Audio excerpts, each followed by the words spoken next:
일본이 또 말과 행동을 다르게 하고 나섰습니다. 우리에게는 워낙 익숙한 모습인데요. 각국은 일본의 이중성을 두고 앞뒤가 맞지 않는다며 이해할 수 없다는 반응을 보이고 있습니다. 지난 1945년 8월 6일 최초의 핵무기 리틀보이가 히로시마 상공 580m에서 폭발해 일본에서는 14만 명의 사망자가 발생했습니다. 3일 후인 9일에는 나가사키의 두 번째 원자폭탄이 떨어졌고 7만 명이 목숨을 잃었죠. 이후 일본의 항복으로 제2차 세계대전은 끝나게 되었습니다. 지난 6일 히로시마 원자폭탄 투하 75주년을 맞이했는데요. 일본에서는 묵념을 위한 사이렌이 울려 퍼졌습니다. 추모식에 참석한 마세이 카츠미 히로시마 시장을 비롯하여 당시를 기억하고 있는 80대 고령의 생존자들은 세계의 핵무기 폐기를 호소했습니다. 하지만 아베 정부는 핵무기를 금지하는 조약인 세계 핵 확산 금지 조약에 가입하지 않고 있다는 점이 외신들은 이해할 수 없다는 입장인데요. 마세이 시장은 히로시마 원폭 투하 74주년인 지난해에도 조약에 가입할 것을 아베 정부에 촉구했지만 아베 총리는 이를 한기로 듣고 한기로 흘렸습니다.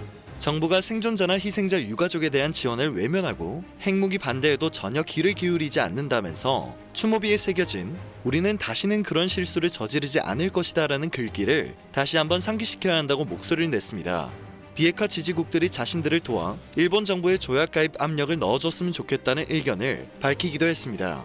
핵무기 금지를 위한 정부의 노력이 지연되고 있다는 점에서 많은 이들이 개탄을 하고 있는 듯한 모습이었죠. 그도 그럴 것이 아베 총리는 핵무기와 관련된 사안에서 말과 행동을 너무 다르게 해오고 있습니다.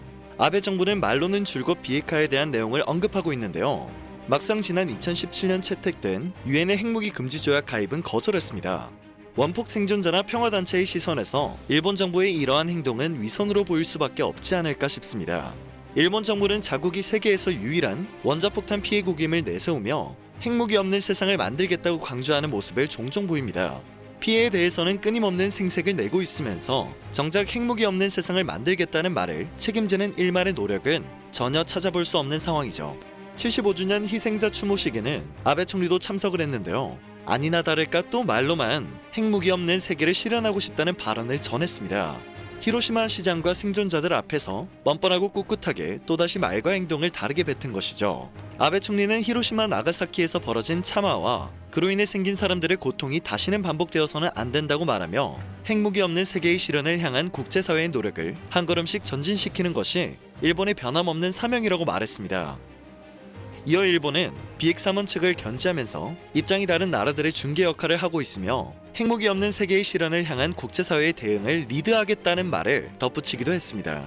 핵무기 금지 조약 가입조차 거부한 나라가 핵무기 없는 세계의 실현을 리드하겠다니 말인지 막걸리인지 도무지 이해되지 않는 부분이죠. 히로시마 시장과 생존자들의 지적이 이어지자 아베 총리는 핵무기 금지 조약 가입에 대해 입을 열었는데요. 아베 총리는 핵무기 금지 조약에 불참하지 않는 것은 핵 보유국과 비보유국이 중개 역할을 제대로 하기 위함이라는 설명을 전했습니다. 떡줄 사람은 생각도 안 하는데 너무 과도한 신중함이 아닐까 생각되는 부분이었습니다. 아베 총리는 추모식 내내 이어진 지적을 의식해 피폭자들의 생각을 받아들일 수 있도록 최선을 다하겠다고 전했습니다. 하지만 지난해에 그랬던 것처럼 아베 정부가 조약에 가입할 가능성은 매우 낮아 보이는 상황입니다. 이러한 소식이 전해지자 각국에서도 아베 총리의 발언에는 모순이 가득하다는 분석을 내놓았습니다. 우리나라가 핵 확산 금지 조약에는 가입을 하고 핵무기 금지 조약에는 가입을 하지 않은 것처럼 일본 정부가 핵무기 금지 조약에 가입하지 않는 것은 어디까지 선택이겠습니다. 세계 유일한 원폭 피해국임을 내세우며 전 세계의 비핵화를 리드하겠다는 말을 내뱉고 있기 때문에 앞뒤가 맞지 않다는 지적이 나오고 있는 것이 아닐까 싶습니다. 사실 핵 폐기에 있어서도 일본 정부의 모순은 존재하고 있습니다. 일본 외무성은 핵무기 금지 조약에는 가입하지 않았지만 조약이 목표로 하고 있는 핵무기 폐기라는 목표는 공유하고 있다고 설명한 바 있는데요.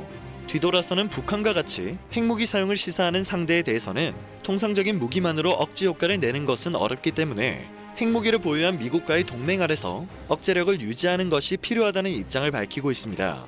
우리에게는 한두 번이 아닌 일본의 모습이지만 각국과 특히 핵무기 금지 조약에 참여하고 있는 나라는 앞뒤가 다른 일본 정부의 행보에 의아함을 표하고 있습니다.